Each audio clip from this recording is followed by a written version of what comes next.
Meus queridos, quero convidá-los a abrirem a palavra de Deus no Evangelho segundo Lucas, capítulo 6. Nós faremos a leitura dos versos 43 a 49. Lucas 6, 43 a 49. Assim nos diz a palavra do nosso Deus. Vamos só esperar um pouquinho as crianças pegarem lá as suas anotações.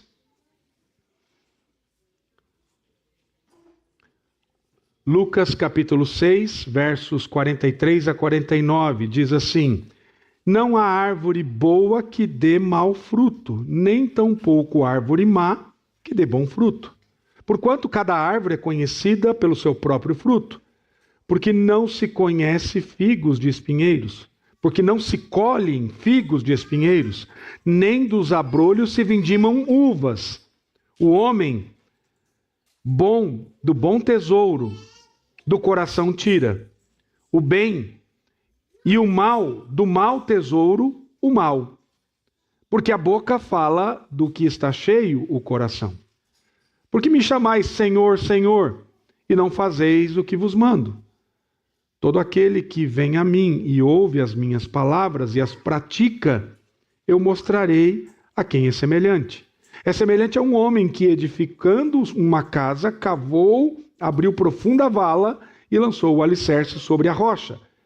E vindo a enchente, arrojou-se o rio contra aquela casa e não pôde abalar, por ter sido bem construída.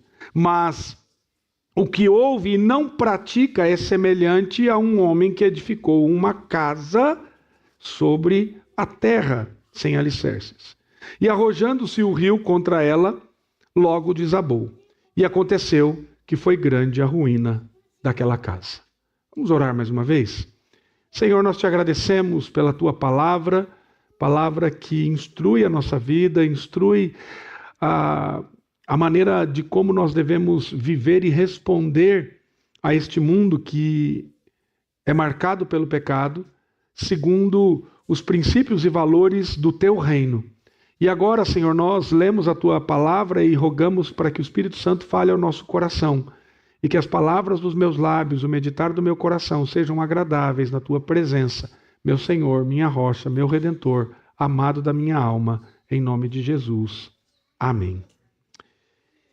Eu tive duas experiências muito interessantes ao longo da minha caminhada cristã. Uma delas foi há mais de 20 anos, aproximadamente 24 anos, quando eu fui ao Instituto Bíblico. E no Instituto Bíblico, há quase 25 anos isso, nós tínhamos que trabalhar todos os dias algumas horas. E o trabalho que designaram a mim foi trabalhar na fazenda. Então era um sítio grande, com alguns hectares ou alqueires, lá naquele lugar que você deve já ter visitado, chamado Autônia. Já ouviu falar? É longe. Bem longe. Lá no Paraná, perto de Guaíra, divisa com o Paraguai. E era uma fazenda muito linda, era um seminário de americanos, onde eu fui, que iniciaram esse seminário, esse Instituto Bíblico. E eu digo que Deus foi gracioso, porque eu fui para lá e lá conheci a minha esposa. Mas o meu trabalho, todos os alunos tinham que trabalhar, e o meu trabalho era trabalhar na fazenda. E trabalhar na fazenda não era uma coisa muito agradável, porque lá tinha um chiqueiro de porcos, e eu tinha que lidar com os porcos todos os dias, limpando o chiqueiro dos porcos.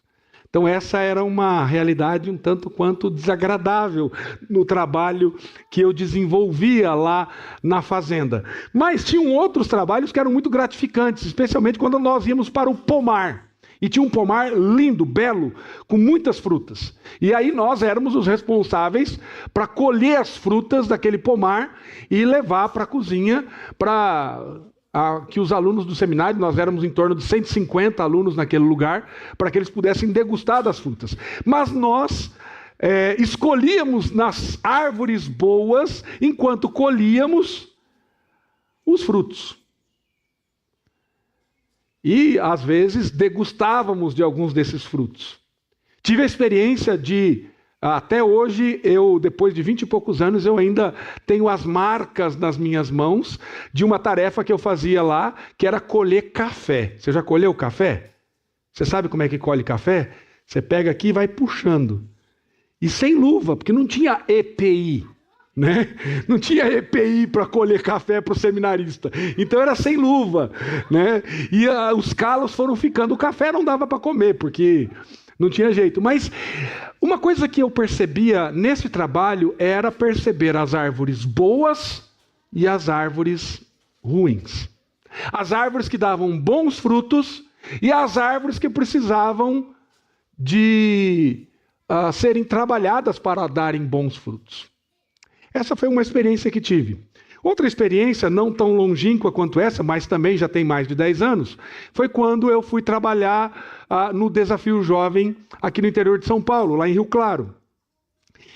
E o Desafio Jovem em Rio Claro, alguns de vocês já tiveram oportunidade de estar lá, é um sítio, um espaço onde nós recebemos pessoas que têm problema do hábito escravizador da dependência química para serem restauradas, e eu trabalhei lá durante 3 anos. E eu me deparei com uma realidade que eu ainda também não tinha me deparado. Pastor, você percebe que vai fazendo meio de tudo, né? Eu virei engenheiro civil.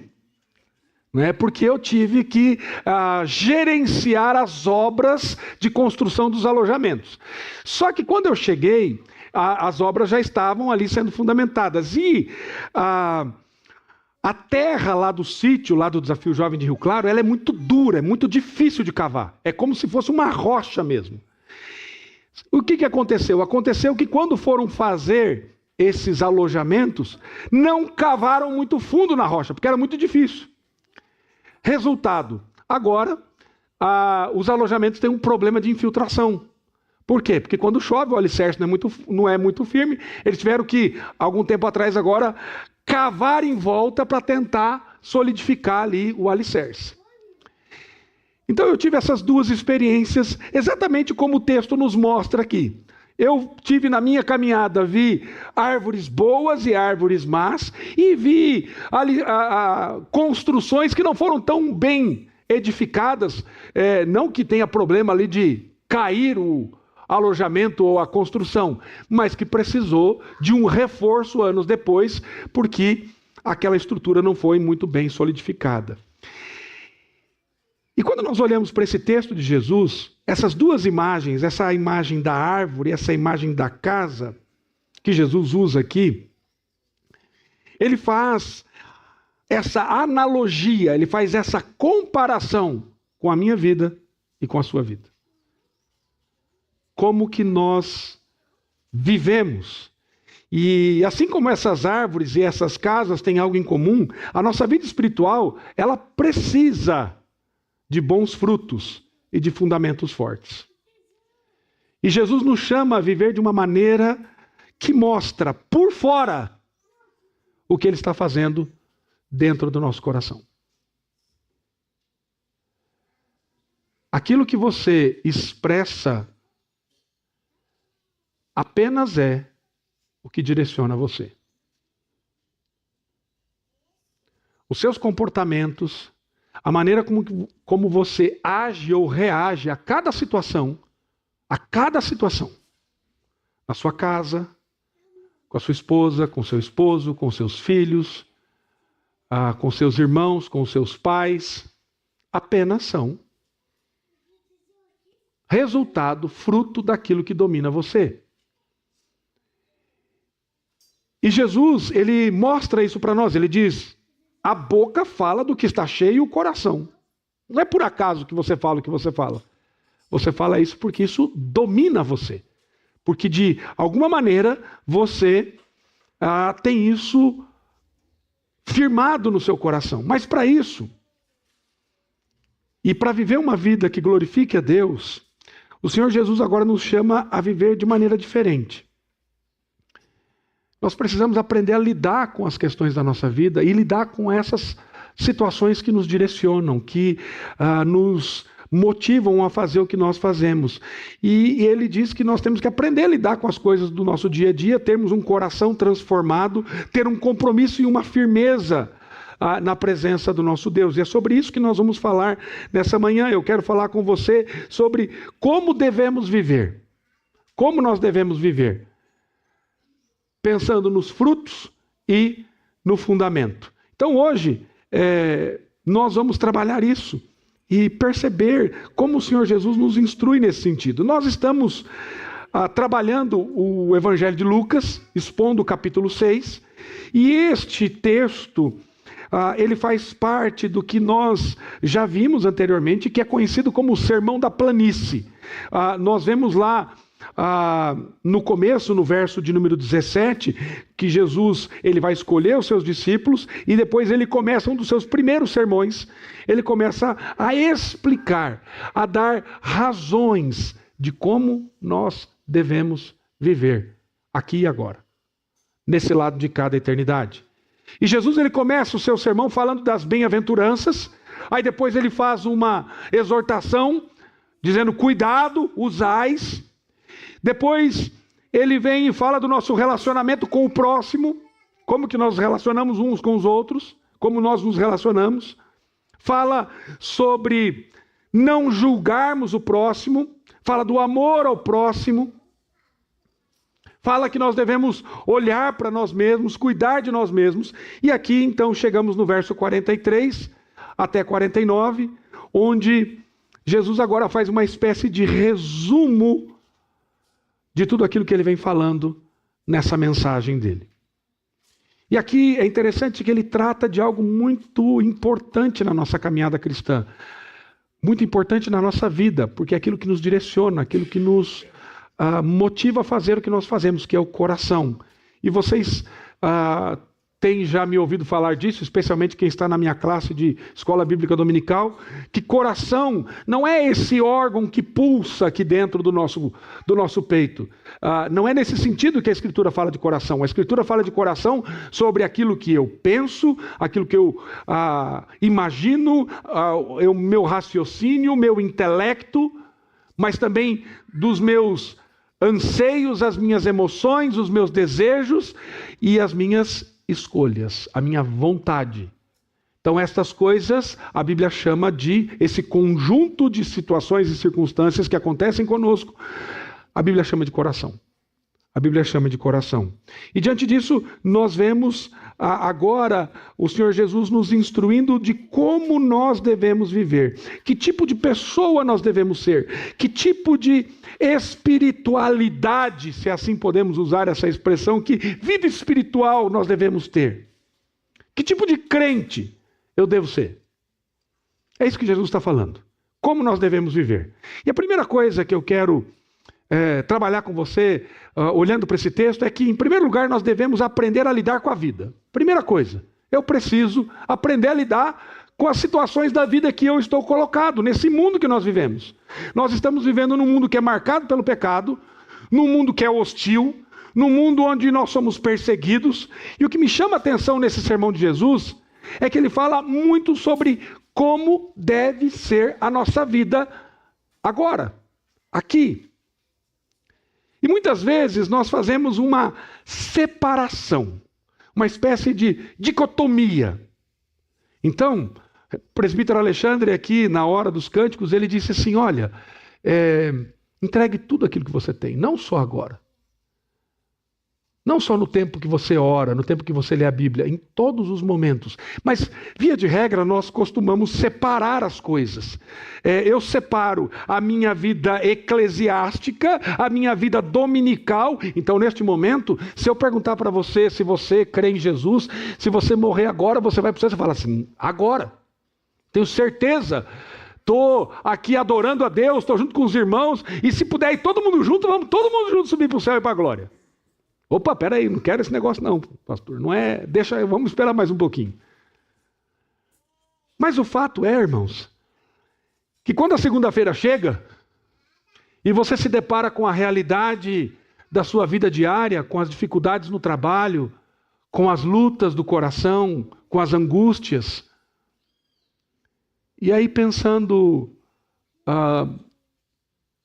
quem sabe, numa faixa etária que nós temos aqui, que são os nossos adolescentes, que começam a enfrentar, num certo sentido, um mundo meio que cruel. E eles começam a perceber que a vida não é aquilo que eles imaginavam ser, aquele conto de fadas, aquela fantasia que eles têm na infância, especialmente aqueles que vão passando e transicionando da infância para a adolescência. Aí começa a chegar na escola. Eu lembro que o Enzo agora está no 6º ano, na primeira semana de aula, no Mackenzie, uma escola cristã. No primeiro dia de aula no pátio, ele viu uma briga. Ele, papai, 2 meninos saíram no soco lá na escola e não sei o que e tal, aquela coisa toda. E aí falou assim, nossa, que coisa é essa? Porque até então, estava num ambiente mais guardado, mais protegido.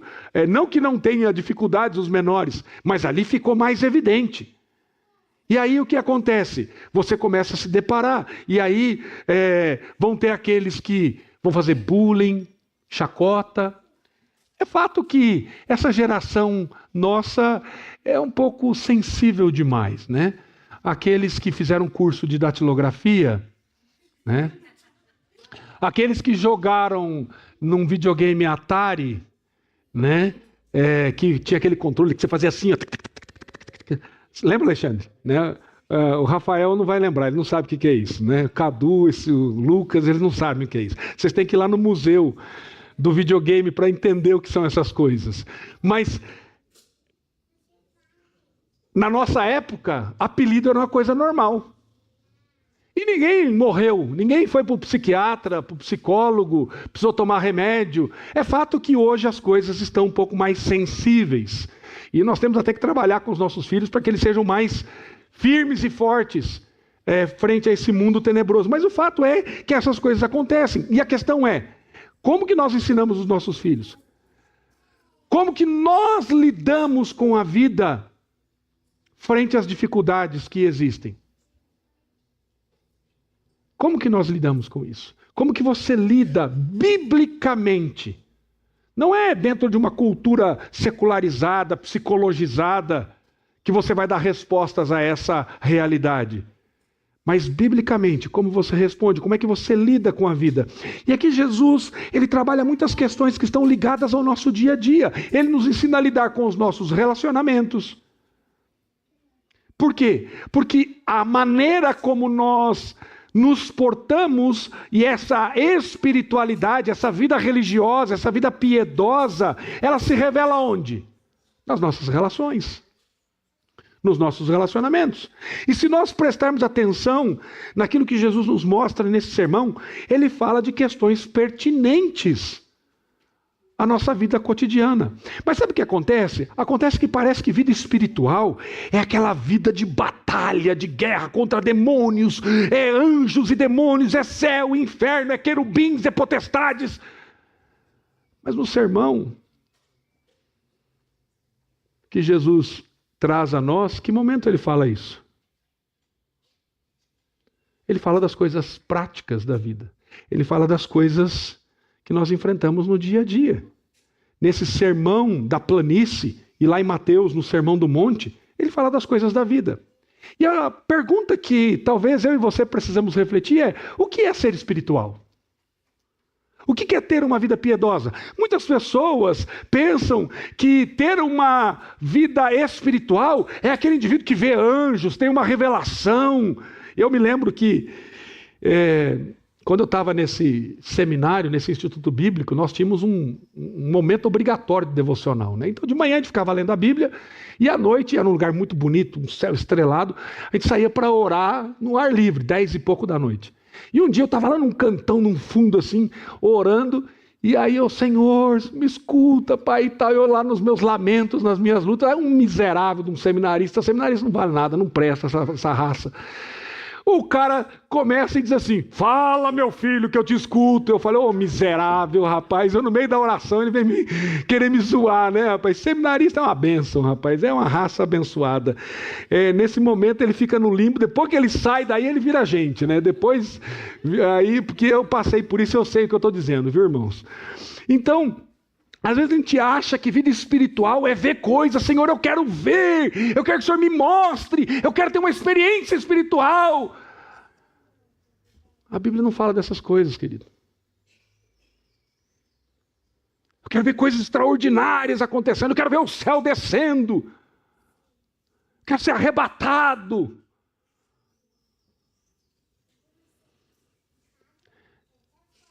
Se você deseja isso, talvez você tenha o que aconteceu com Paulo, né? Ele fala que foi até o terceiro céu e depois foi colocado um espinho na carne dele e que sofria demais e sofria. Ele falou assim, Senhor, tira esse negócio de mim. Ele diz, para que não me ensoberbecesse com as grandezas das revelações que Deus mostrou para mim. O Senhor trata comigo e me faz sofrer. É fundamental a gente desenvolver uma vida prática no cotidiano, uma vida espiritual que seja prática e deve ser refletida onde? Nas nossas atitudes diárias. Grave isso na sua mente, querido. A espiritualidade desconectada da vida, ela não é mais do que uma coreografia religiosa. Não é mais do que um teatro. Uma vida espiritual que busca um monte de coisa extraordinária, que não tem conexão com a nossa vida prática, não é nada mais do que uma coreografia, do que um teatro. É vazio, é sem sentido, é sem significado. É muito fácil você lidar com essa suposta espiritualidade, essa coisa que está distante. Amém, irmão, glória a Deus, aleluia. É interessante a gente perceber essa realidade, porque eu trabalhando com essa instituição, com o Desafio Jovem, muitos rapazes que estavam numa vida de escravidão no pecado, chegam lá e começam a aprender o linguajar evangélico. E aí ele fala, amém, glória a Deus, aleluia. Mas no fim das contas, a vida não reflete nada disso. E é muito fácil a gente lidar com isso, do que ter que lidar com o meu próprio pecado. De ter que reconhecer as minhas inconsistências, as minhas fragilidades, a minha ira, o meu descontrole, o meu descompasso. É difícil lidar com isso. Essa suposta espiritualidade que não tem conexão com a vida aqui e agora, ela é fácil de lidar, por quê? Porque você fica num mundo ideal e não num mundo real, onde os dramas desse lado de cada eternidade afligem você. E um dos maiores erros da nossa geração está sendo confundir emoção, esse frenesi que muitas pessoas buscam, com essa vida espiritual real e verdadeira. Tem muitas pessoas buscando uma vida espiritual que não reflete e não é refletida nas suas atitudes. Como, por exemplo, jovens e adolescentes na relação com seus pais. Um marido que não trata a esposa e a família como deveria tratar. Uma esposa que não trata o esposo como deveria tratar. A nossa vida, ela deve ser espiritual e se revelar através de frutos que são agradáveis a Deus. Jesus está dizendo, você deve aprender a lidar com a vida. Você deve dar bom fruto. Se você é uma árvore plantada junto a ribeiro de águas, se você é uma árvore boa, você dá bom fruto. A árvore dá fruto. O fruto, querido, que ele está falando aqui, é aquilo que nos domina e nos leva a ter atitudes claras, segundo a vontade do Senhor. A pergunta que eu faço a mim e a pergunta que eu faço a você: qual o fruto que está saindo da sua vida de fé?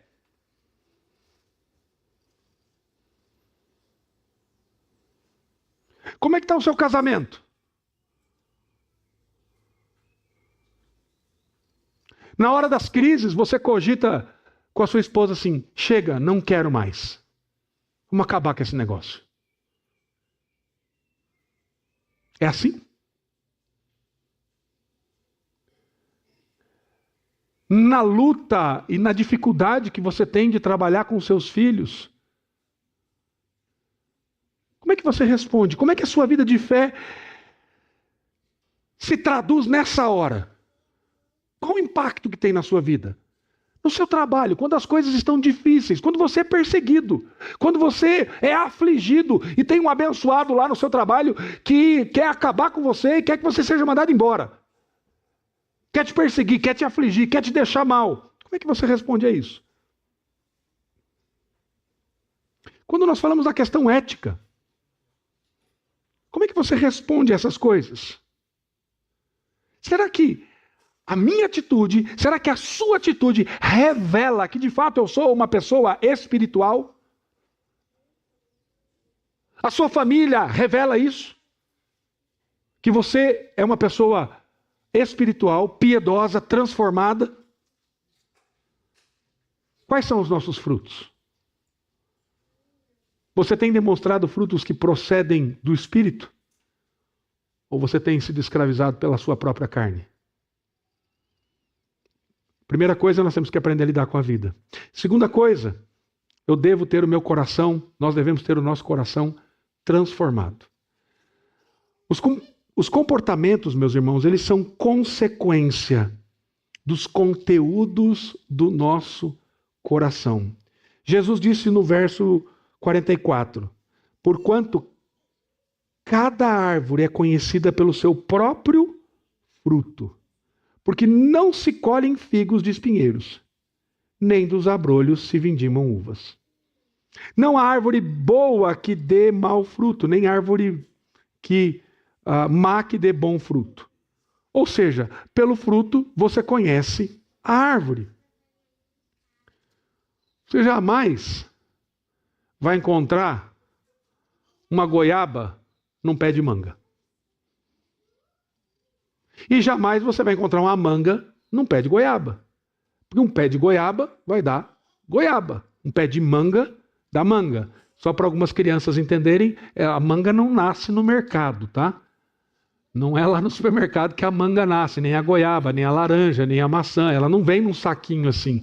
Ela nasce numa árvore. Já viram isso? Né? É verdade. Às vezes os nossos filhos nunca tiveram oportunidade de ver essas coisas. Então, às vezes, a gente precisa levá-los para o campo para poder entender de onde vêm as frutas. Mas se você plantar uma árvore de goiaba, você vai colher o quê? Puxa, pensei que ia nascer uma maçã aqui. Não, vai nascer goiaba. E alguém, querido, pode até ter uma aparência cristã. E vou te dizer uma coisa, aqui é bonito. Está lindo de ver a igreja cheia, lá em cima, cheia de gente, aqui embaixo. Vocês são lindos aqui, bonitos. E a perspectiva que eu tenho de vocês é que vocês são bons crentes. E eu, particularmente, tenho uma perspectiva muito otimista, então eu espero isso de vocês. Mas eu sei que, infelizmente, muitos têm uma aparência cristã, uma aparência religiosa. E você, às vezes, com a sua conduta, com a sua postura, com aquilo que você fala, eu, como pastor, você pode até me enganar. Mas a Deus você não engana. Porque eu não vou com você para a sua casa. A não ser quando eu lhe visito, quando estou lá de vez em quando. E a nossa relação nesse aspecto ela é muito superficial. Agora, aqueles que vivem com você todos os dias, esses te conhecem. Talvez você já tenha escutado isso de mim. Certa vez, a minha irmã mais nova disse assim, o Wagner ele é uma cópia melhorada do papai. A diferença é que ele é crente. Só que eu saí de casa muito cedo. E eu falei para ela assim, olha, eu já vivi mais tempo com a minha esposa do que com vocês. Então, a referência que você tem de mim não é uma referência muito clara. Quem pode dizer se eu sou ou não sou o que você está dizendo, não são vocês e nem a minha mãe. Que eu vejo 1 ou 2 vezes no ano, que ela mora longe. Quem pode dizer quem eu sou é a minha esposa. Porque eu vivo com ela todos os dias.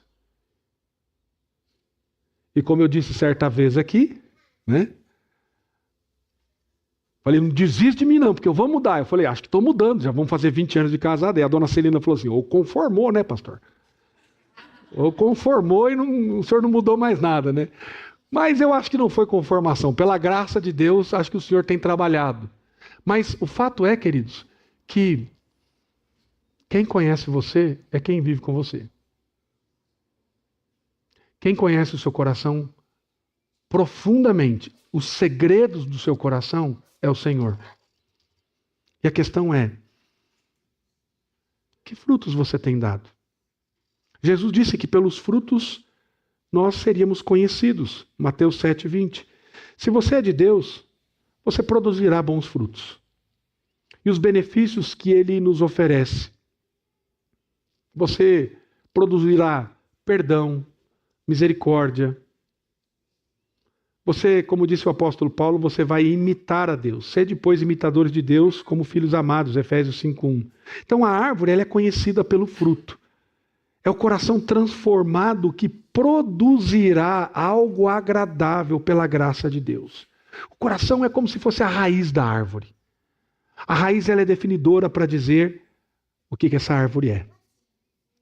Jesus está falando de coisas de dentro do coração.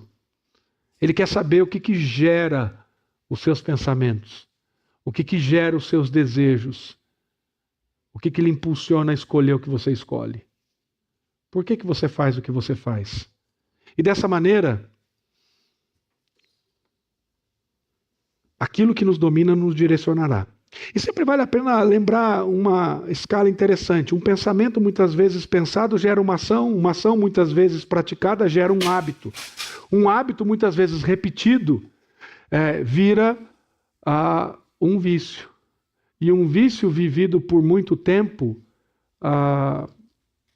me escraviza. O fato é, irmãos, que hábitos são coisas muito preciosas.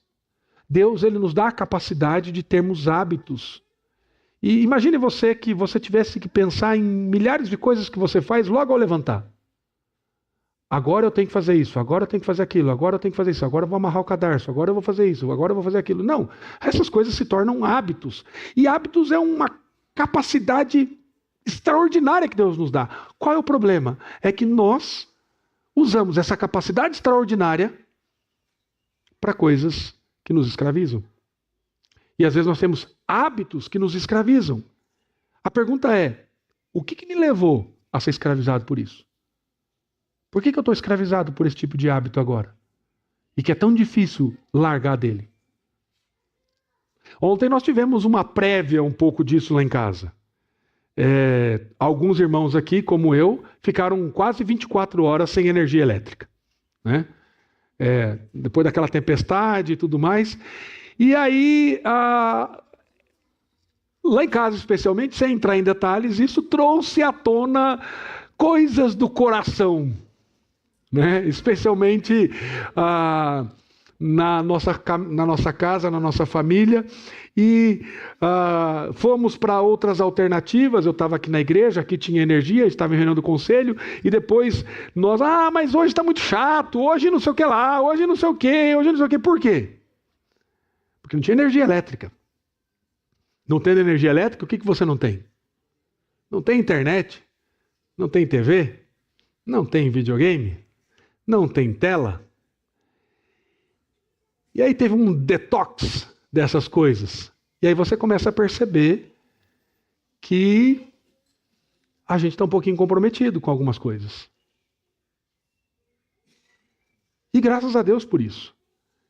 Isso fez com que nós tivéssemos uma conversa em família ontem muito preciosa. Para que a gente precisa rever alguns comportamentos e alguns conceitos. E a ideia é, por que essas coisas me dominam? Não, só um pouquinho, só isso. E a hora que nós vemos, nós estamos escravizados. Então, algumas perguntas nos ajudam a diagnosticar se a minha vida espiritual de fato está dando frutos. O que te empolga? Te empolga levantar cedo no domingo de manhã, estar com a sua família no culto e você fica animado? Ou você fica mais animado com o jogo do Palmeiras, do Corinthians, do São Paulo? Com a festa que vai ter da amiga, do amigo, com o churrasco, com a viagem que você terá? O que te empolga mais? O que você mais ama O que você admira? Quem você admira? Quais são os seus referenciais? O que você quer ser? O que você deseja? Com quem você anda? Quem são os seus companheiros? Com quem que você gosta de estar? O que dizem a seu respeito? O que dizem a meu respeito aqueles que me amam? Quais os meus sentimentos com relação ao nosso Deus? Ao reino de Deus, às coisas do Senhor? Como é que você se comporta quando você está sozinho, quando ninguém vê você? Nós precisamos de um coração transformado. Mas em terceiro lugar, nós devemos viver com compromisso. Verso 46 diz assim: por que me chamais Senhor, Senhor, e não fazei o que vos mando? Por que me chama Senhor, Senhor, se não faz aquilo que eu vos mando? O interessante é que o cristianismo que o Senhor Jesus requer não é simplesmente uma prática religiosa dominical. E aí, voltando àquela ideia da separação, da dicotomia, querido, Jesus não quer só você aqui e agora. Jesus quer tudo. Tudo da sua vida. Não é só ter um linguajar cristão, não é só ter uma aparência cristã, mas ser cristão, e veja, eu tenho dito isso nas últimas semanas, a palavra cristão ela aparece 3 vezes no Novo Testamento. Nós nos denominamos cristãos, mas a palavra discípulos aparece muitas vezes. Eu e você somos chamados para sermos discípulos. Então, ser um discípulo não é só estar com o seu nome escrito no hall de membros da igreja presbiteriana da Vila Pompeia. Ou ter um cargo na igreja, trabalhar em algum ministério. Quando o Senhor Jesus nos chama, agora nós pertencemos a Ele. E quando você diz que Jesus é o seu Senhor, a ideia de senhorio é a ideia de que eu e você somos dele, pertencemos a Ele. É como se fosse um escravo. Então, o pressuposto aqui é esse, que eu tenho que fazer aquilo que Ele manda. E um exemplo disso na Bíblia está lá em Atos capítulo 10. Pedro está na casa de Simão, o curtidor, e Pedro então vai orar. E quando Pedro vai orar, a Bíblia diz que ele teve uma visão, uma espécie de lençol onde havia um tipo de animal quadrúpede. E nesse ponto, Deus ordena e diz assim: levanta-te, mata e come. Qual foi a resposta de Pedro? De jeito nenhum. Eu vou matar e comer? Não vou, não. Eu nunca comi coisa imunda, vou comer agora? Não vou comer esse negócio, não. Só que essa resposta de Pedro revela uma coisa muito interessante. Ela junta 2 expressões. Ele fala não e Senhor. Não e Senhor. Isso é contraditório. Porque se o Senhor, que é o dono da minha vida, diz para eu fazer alguma coisa, o que eu tenho que fazer? Obedecer. Ou ele não é meu Senhor. Então, se de fato é Senhor, eu tenho que fazer aquilo que Ele manda. E Pedro chama Deus de Senhor, mas depois diz, de modo nenhum. A ordem que Deus dá a ele.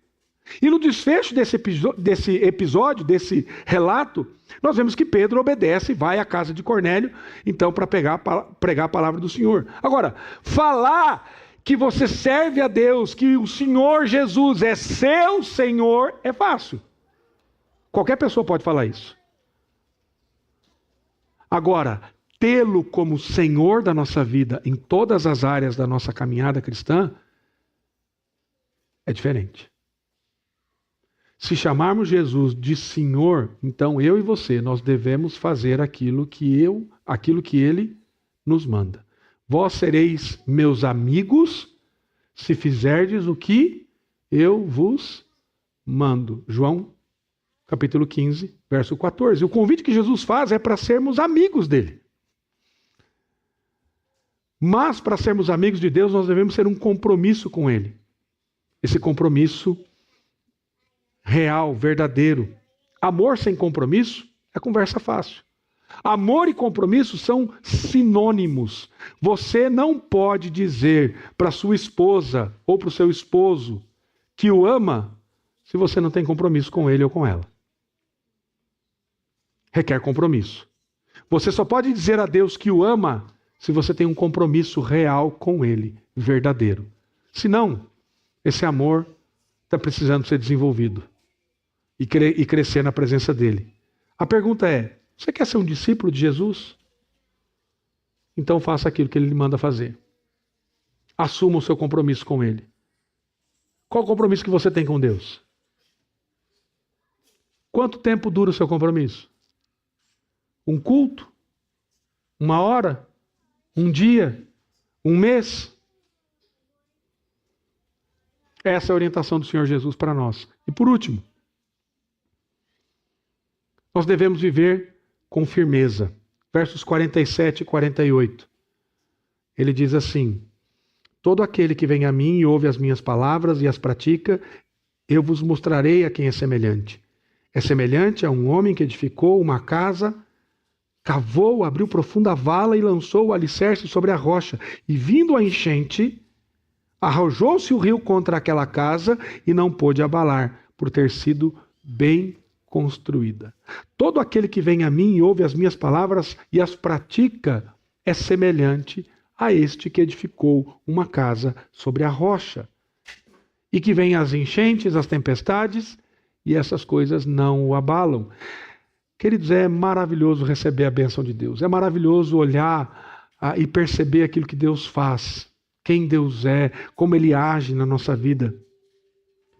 Mas o Senhor, Ele quer que nós estejamos preparados para esses momentos. Momentos de angústia, momentos de tribulação, que são comuns a nós. São comuns a nós. E quando Jesus está terminando o seu sermão, Ele vem demonstrar a quem se compara aquele que obedece às suas palavras. Então, se você chama Jesus de Senhor, você tem Ele como seu Senhor, você deve obedecê-lo. É semelhante a um homem que edifica a sua casa sobre a rocha. Jesus, Ele não diz, porque pode ser que amanhã venha a tempestade. Quem sabe a tempestade virá, e aí você pode estar firme. É isso que ele diz? Não. Ele diz, vindo a tempestade. Jesus não trabalha com a tribulação, com a angústia, com as outras situações que acontecem na nossa vida na perspectiva da possibilidade. Ele trabalha com a tribulação na perspectiva da certeza. Você pode ter certeza. Vai vir luta. Vai vir tribulação. Vai vir dificuldade. E uma das certezas que nós temos é que Jesus garantiu que nesse mundo nós vamos passar por provas, por tribulações, por aflições. No mundo tereis aflições. Graças a Deus tem o mas. Graças a Deus tem o mas. Mas tem de bom ânimo. Eu venci o mundo. Mais cedo ou mais tarde, a tempestade vai chegar. Em algum momento da sua vida você vai enfrentar adversidades. Porque isso faz parte da vida, especialmente no mundo caído. Agora, quando o vento soprar, a sua casa está firmada onde? Na rocha? Firmado na presença do Senhor? Nós devemos estar preparados, meus irmãos. A casa firmada na areia vai cair. Onde você tem solidificado a sua vida? Onde você tem colocado a sua vida? Porque quando você coloca a sua vida em Cristo, querido, você vai enfrentar tribulações. Você vai enfrentar dificuldades. Mas você tem a convicção de que a graça de Deus sustenta você no meio dessas tribulações e lutas. O verso 49 fala sobre aquele que não pratica. Mas o que ouve e não pratica é semelhante a um homem que edificou a sua casa sobre terra sem alicerces. E arrojando-se o rio contra ela, logo desabou, e aconteceu que foi grande a ruína daquela casa. Como é que está a sua vida, meu irmão?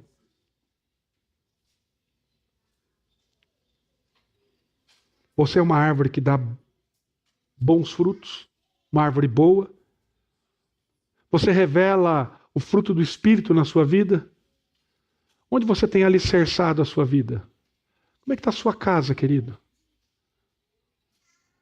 Como é que está seu casamento?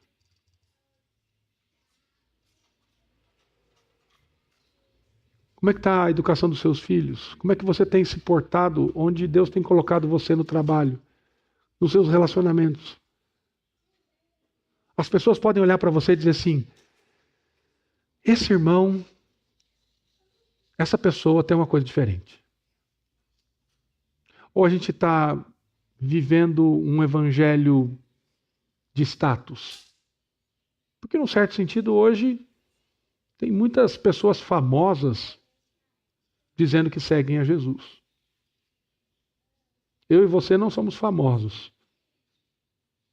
Mas será que a gente está entrando nessa coisa do status? Será que a sua vida é para os irmãos verem?